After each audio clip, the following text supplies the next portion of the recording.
안녕하십니까 시청자 여러분, 국민 여러분.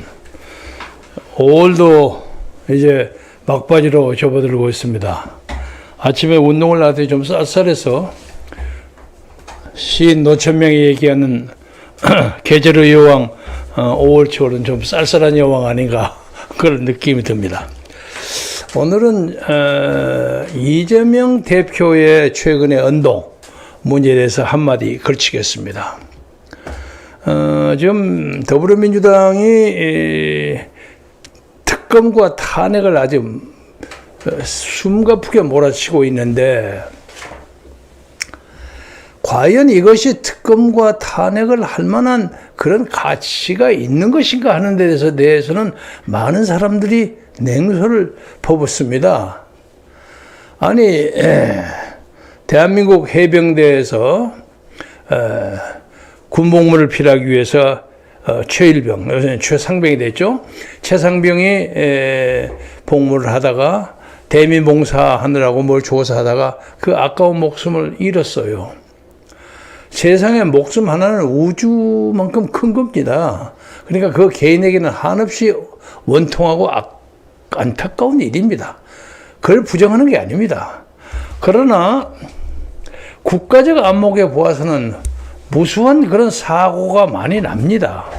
그래서 그 사고에 대해서 보훈처나 국방당국이 적절한 예우, 그리고 유족에 대한 무슨 보상, 뭐 이런 등등을 정중하게 해야 하는 것은 당연하고도 당연한 겁니다. 그런데 이 사건을 가지고 특검을 하자는 거예요. 아니, 특검은 검찰이 뭐 시시콜렁하게 일이 잘 안 되니까 그때 특검을 하자는 거 아닙니까? 그런데 더더구나 얼마 전에 바로 더불어민주당 스스로가 검찰을 믿을 수 없다 해서 공수처라는 걸 만들었어요. 공수처 어거지로 통과시켰죠? 근데 공수처가 그걸 조사를 하고 있어요. 그런데 특검하자는 거예요. 아니, 공수처가 자기들이 아니라 뭐 다른 국민의힘 주도를 했다거나 아니면 그 전부터 만들어졌다거나 그러면 얘기를 할 수가 있죠. 자기들이 만든 거야. 자기들이 만든 그 기관이 믿을 수 없다고 특검을 하자는 거야. 이게 억지 아닙니까? 예? 제가 요새 여러 가지 정치적인 현안 사태에 대해서 지금 대구시장 하는 홍준표 동지하고는 좀 엇갈리는 부분이 많아요. 왕년에 참 친했습니다. 그런데 적어도 이 문제에 대해서만큼은 홍준표 시장이 얘기하는 게 정확하게 맞아요. 이건 무슨 특검거리도 되지 않은 걸 가지고 사람을 이러느냐. 사람을 무슨 농단하는 것도 아니고 이게 뭐냐. 그리고 또 하나, 이 문제에 대해서 대통령이 경로를 했다. 아니, 대통령이 이제 윤석열 대통령 지지하는 거 중단하겠다고 이미 선언한 바 있는데, 아니, 현직도 대통령 아닙니까? 근데 그 대통령이 어떤 문제에 대해서 경로하는 거 그거 하면 안 되는 겁니까? 때로는 눈물을 흘리기도 하고, 때로는 잘못된 것에 대해서 부활을 사정없이 지적하고 난리를 쳐야 되는 거 아닙니까? 대통령의 임무라는 게. 그러면 대통령은 경로도 안 하고 화도 안 내고 가만히 있어. 석가모니 가운데 토막처럼 가만히 앉아 있어야 된다는 겁니까? 말이 안 되죠. 그리고 이 문제에 대해서 빠지지 않고 지나가기 전에 한마디 하고 싶은 것은, 윤석열 대통령의 참모들이 엉망이야. 무슨 얘기면 대통령이 경로를 했다. 옛날 그 구시대에 청와대에서 누가 노호를 터뜨렸다. 대통령이 우남 이승만 박사 얘기겠죠. 이거 무슨 소리냐고 고함을 질렀다. 그러면 밑에 있는 사람이 자르르 떠는 거야. 구시대적 작품이야 이게. 대통령이 왜 그걸 고함을 어쩝니까? 책임을. 그리고 그 책임 하나를 가지고 대대장, 여단장, 사단장, 심지어 육군참모총장, 여기는 해병대 사령관, 그리고 무슨 국방부 장관까지 다 올라가면 매사가 다 올라가야 합니까? 그러면 대한민국 국군은 뭐예요? 그런 치닫거리 하다가 국방은 어디 가는 겁니까? 이게 말이 아니야, 말이. 그런데다가 어젠가 오늘은 또 천연스럽게 이재명 대표라는 사람이 딱 나와서 국민의힘 의원들을 좀 뭐라고 할까, 꼬신다고 할까, 선동한다고 할까, 자기들이 통하는 사람들에게 암호처럼 뭐 양심에 의해서 투표하기 바란다. 아니, 양심이 뭐예요? 글씨 좀 내보야. 화면에 보이죠? 자, 이재명의 주장은 양심이냐, 양심이냐?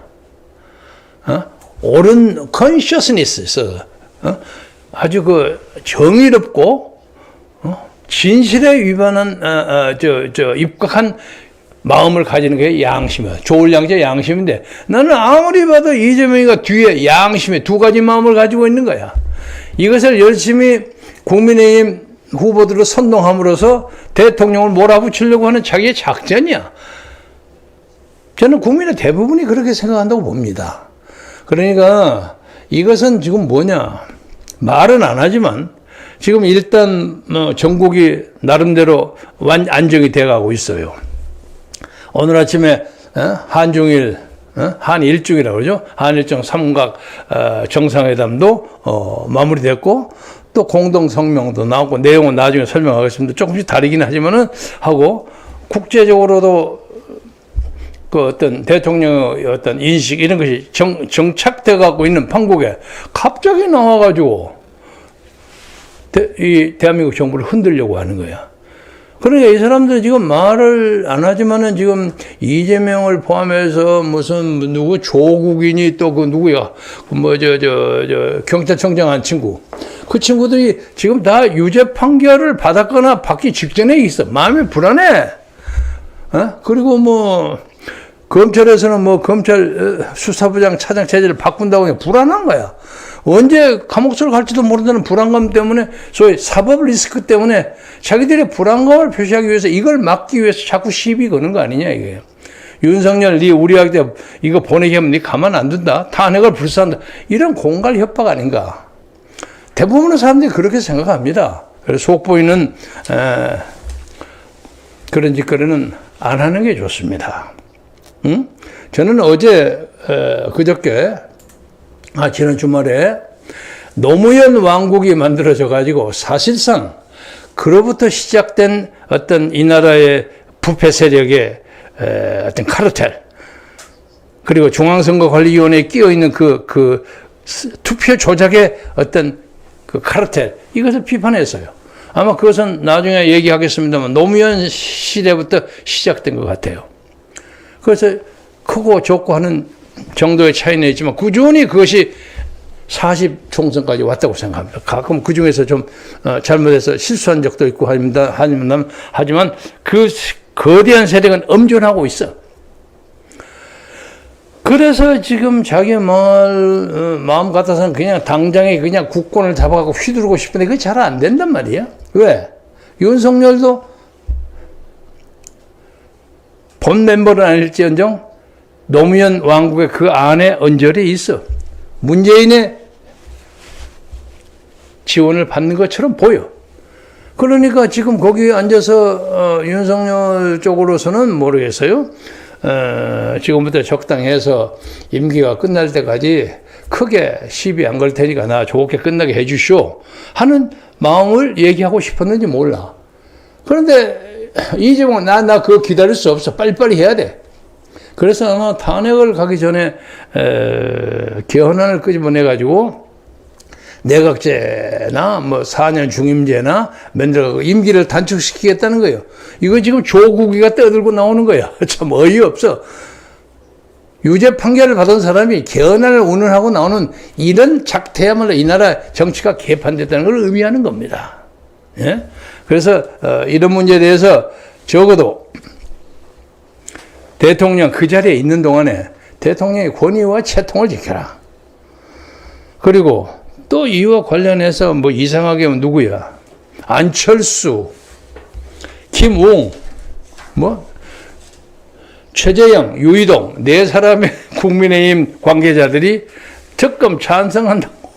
참 어이가 없어. 세상 살다 보니까 별의별 일이 다 있어요. 그 안철수라는 사람은 자기가 한때 국권을 담당하겠다 큰 소리를 꽝꽝 치고 나서는 사람이 대한민국의 소문난 부르주아예요. 재산이 1,000억이나 넘어. 그리고 몇 번 당 대표도 한 사람이에요. 그런데 이 판국에 특검을 하자고 주장을 해? 그 사람 정신 나간 사람이야. 대통령 그냥 통통령도 못할 사람이야. 말이 안 돼. 아무리 설상 그렇다고 할지라도 다른 데서 당에서 그런 비판이 나오더라도 이것은 국민의힘의 전반적인 문제에 지금 옳지 않다 하고 나오는 것이 당연한 도리입니다. 이건 안철수 완전히 가버려서, 적어도 제 얘기는 완전히 가버렸는데 다른 사람도 그럴 거예요. 또 하나, 김웅? 김웅이라는 젊은이는 저하고 특수한 관계가 있는데 저는 아직 만나본 적이 없어요. 근데 이 사람이 초등학교, 중학교, 고등학교, 대학교까지 저에게 4종 후배야. 저 그러기도 참 어려운데, 그러면서 알아. 이번에 송파구에서 출마하려다 출마를 안 했어.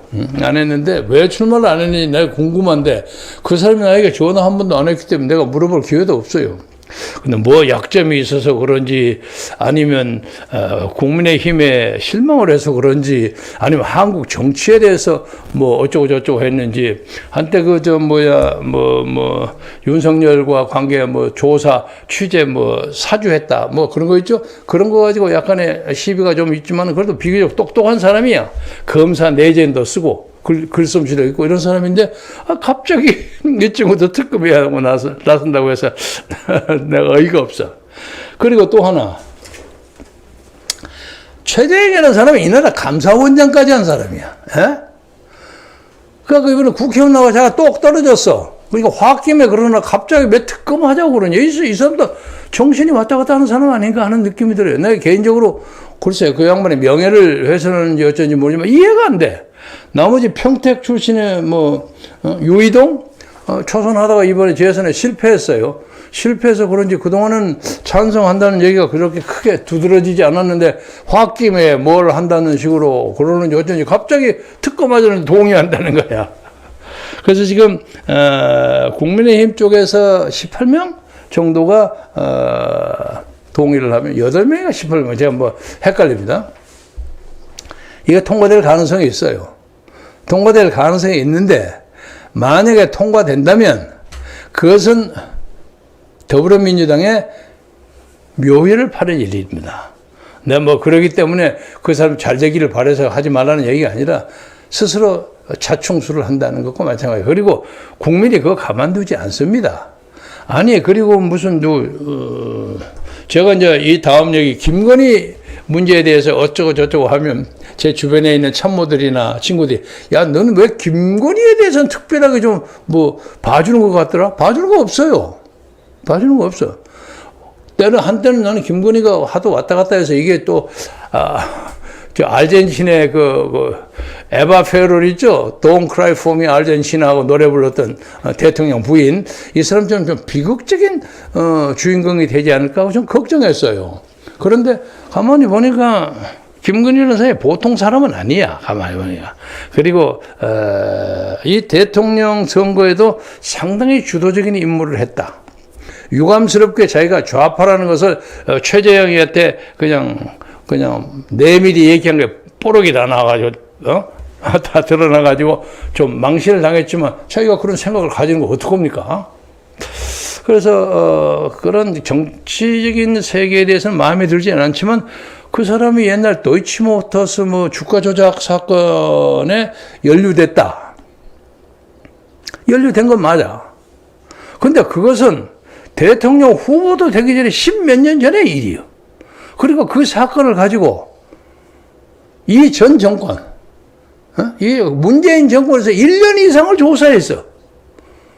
그런데 그걸 가지고 와서 문재인 정권을 잇는다는 사람들이 나와서 그걸 특검하자고 들어요? 그거 웃기는 얘기 아닙니까? 그리고 또 하나, 모친, 최은순 여사라는 사람은 무슨,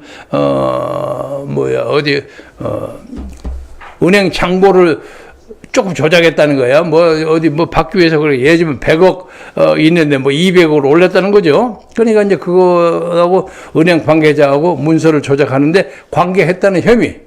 있는지 없는지 모르겠으나 좌우당 간에 1년 유죄 판결을 받아가지고 감옥 속에 갔어요. 그래서 뭐 한두 달 남았는데 엊그제 보석된 걸로 압니다.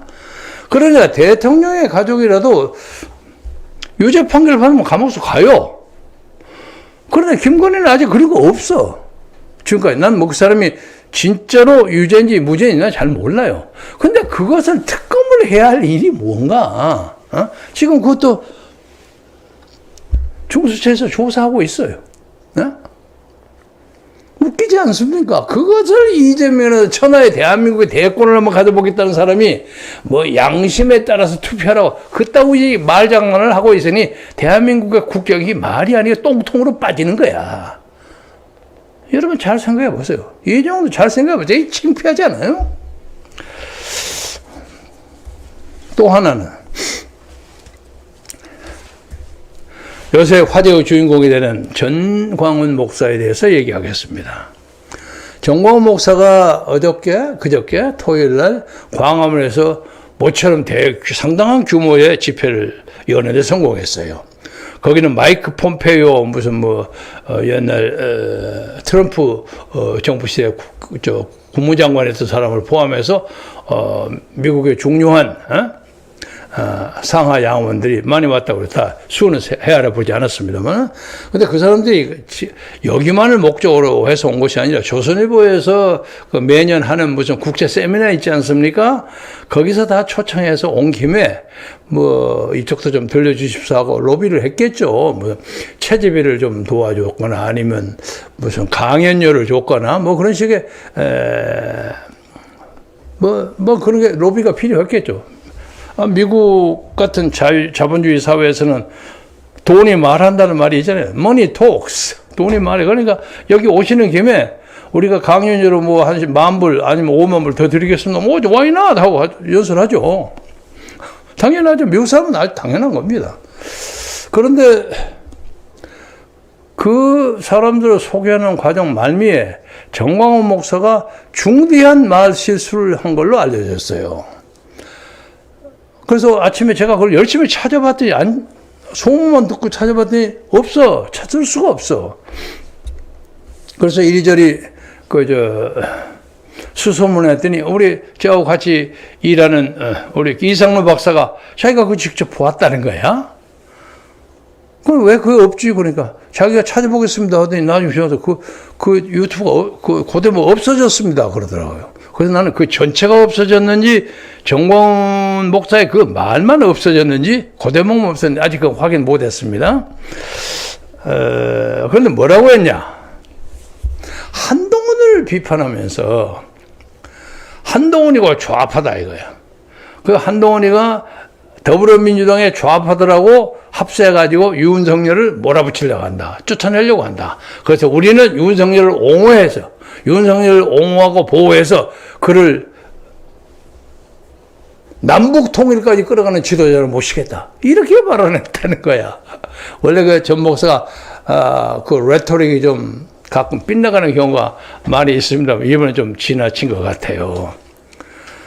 지나친 것 같아요. 그래서 그러니까 그 해당 유튜브가 없어졌지.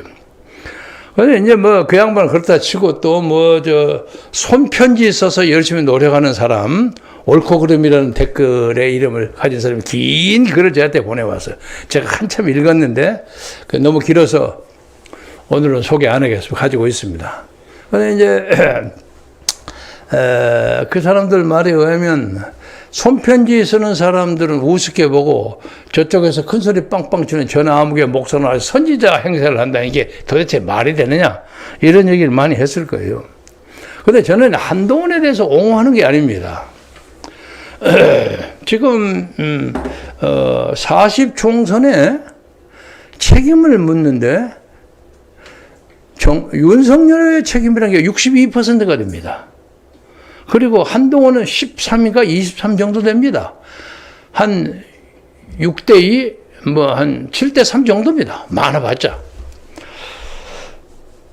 저는 한동훈 개인적으로 모르고 그 사람을 옹호해야 할 생각은 1도 없습니다. 그러나 이 선거 구도가 사전투표에서 완전히 사전에 쪼아져 있는 이런 상태에서 한동훈이가 천하의 재주를 가진들, 용빼는 재주를 가진들 비상대책위원장으로서 그 며칠 사이에 이것을 자기가 휘둘러 그 분위기를 바꾸기에는 힘들었을 거예요.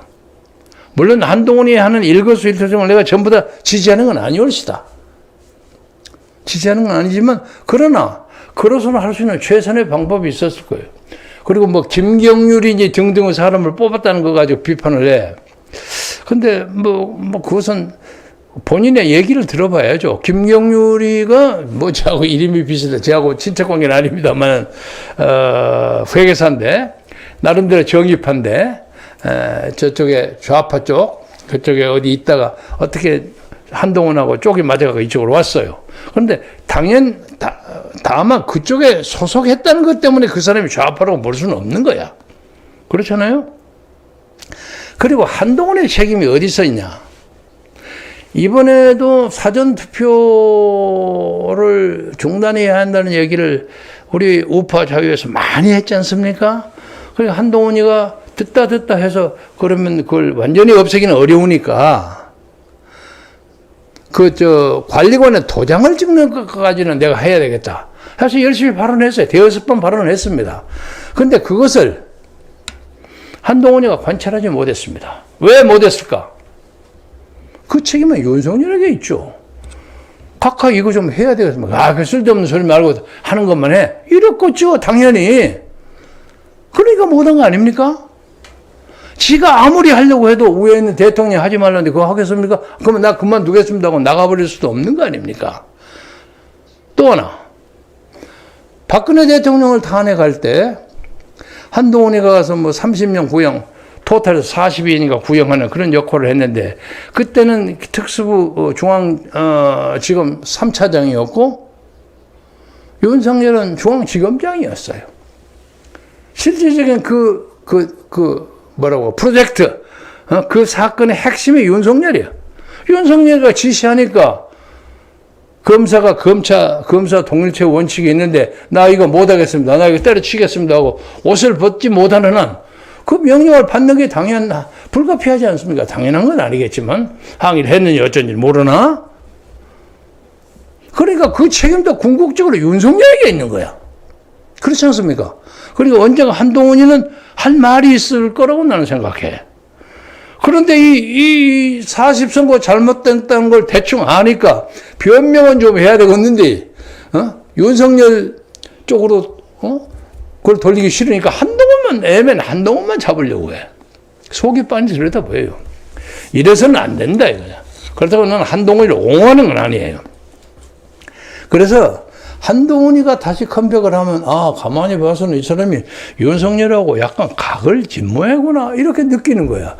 저는 뭐 어떤 문제가 약간의 용상과 대립이 있었다 어쨌다 하는 게 어쩌면 난 쇼라고까지 생각을 했죠. 둘이가 워낙 잘 맞는 사람이니까.